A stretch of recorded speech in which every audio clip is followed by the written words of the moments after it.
Saudara, diduga masalah keluarga, seorang pedagang nasi nekat menganiaya bibinya dengan palu dan parang di perumahan Gria Muding Sari, Kuta Utara.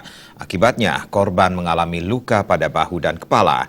Kini pelaku menjalani pemeriksaan intensif di Polsek Kuta Utara.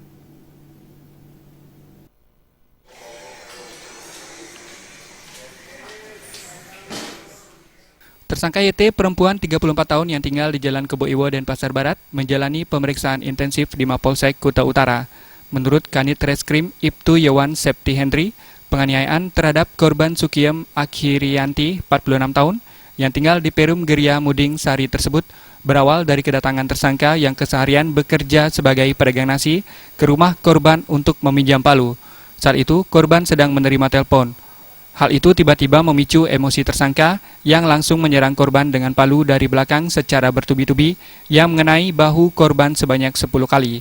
Karena kaget, korban langsung berupaya merebut palu tersebut hingga terpental. Korban pun lari ke kamar untuk menyelamatkan diri. Pelaku mengejar sembari membawa parang yang ditemukan dalam rumah. Parang tersebut diayunkan dan mengenai kepala korban yang membuat korban berteriak minta tolong. Tetangga yang mendengar teriakan korban langsung berdatangan untuk melerai.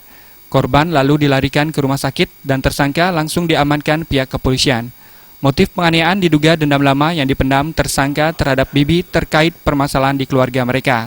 Dalam kasus ini, tersangka dijerat pasal 351 KUHP tentang penganiayaan. Sebuah parang dan palu disita polisi sebagai barang bukti. Rais Wantara